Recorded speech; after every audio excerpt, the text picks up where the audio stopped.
A few weeks ago, the House Armed Services Committee held a hearing to mark up the fiscal year 2025 NDAA. That's the National Defense Authorization Act of 2025.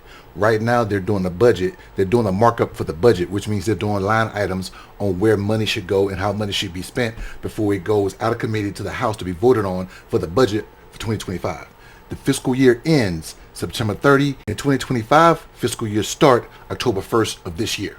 And because this is the House Armed Services Committee that deals with the military and their funding, and because they're dealing with the National Defense Authorization Act of next year, they want to make sure they get the money right. And one of the things that the Republicans do not want in this bill is any money allocated for diversity, equity, and inclusion. So one of the members of the House Armed Services Committee on the Republican side wanted to put in the bill an amendment barring DEI in the bill when it comes to selecting students to go to some of the armed forces colleges. Chairman, this amendment would reform the admissions process at the military service academies by focusing on objective criteria and aligning the academies with the Supreme Court's ruling on affirmative action.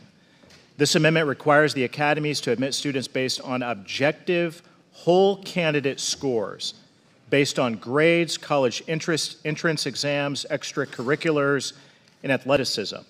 And this provision prohibits discrimination in admissions based on race or ethnicity. That scholarship is a $500,000 scholarship for that person to go and become an officer in the armed services, Army, Navy, Air Force, Marine Corps, Coast Guard, whatever.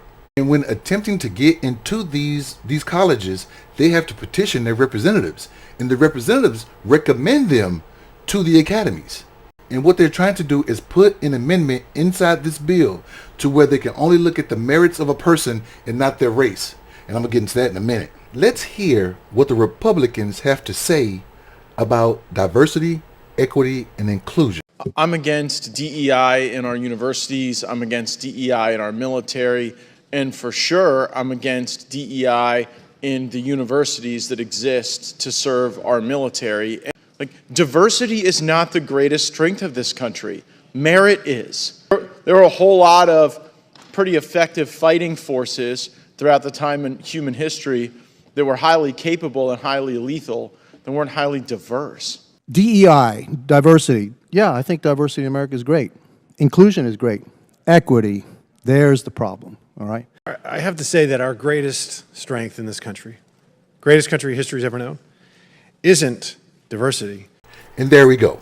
He's saying that this country is not as great as it is because of diversity. That this country is only great because of your merit. Because this country was written to where a farmer's son can become president, John Quincy Adams.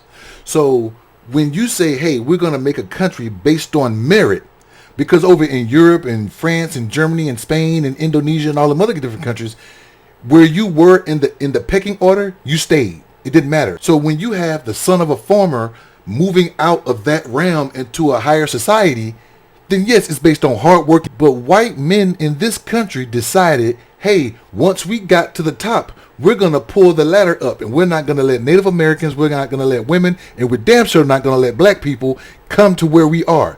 So that's why we need these systems in place, because we may have the merit, but you still look at us and say no. And that's one reason why a lot of black parents tell their children that in order to be considered average, you, black child, have to moonwalk on water to be average. You have to make your life and your surroundings so great that the white person cannot deny you the spot.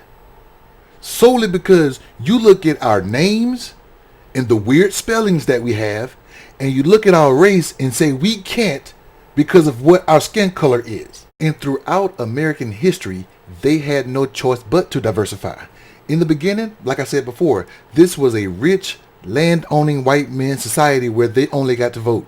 But then when Andrew Jackson got the White House, they diversified. They said all white men can vote, no matter if you're rich, poor, landowner or not. Then you fast forward, and when the black man and the black woman were freed from slavery, they gave the black man the right to vote before they gave the white woman the right to vote.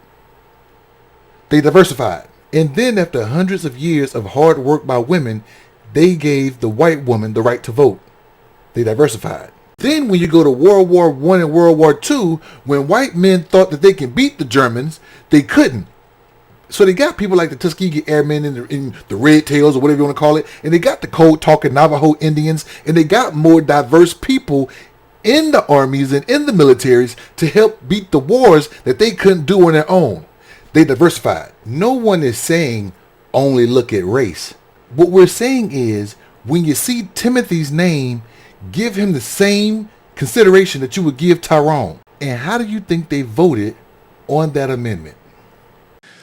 There's no further debate. The question occurs on the amendment offered by Mr. Banks. Those in favor of the amendment will say aye. Aye. Those opposed, no. No. Opinion of the chair, the ayes have it.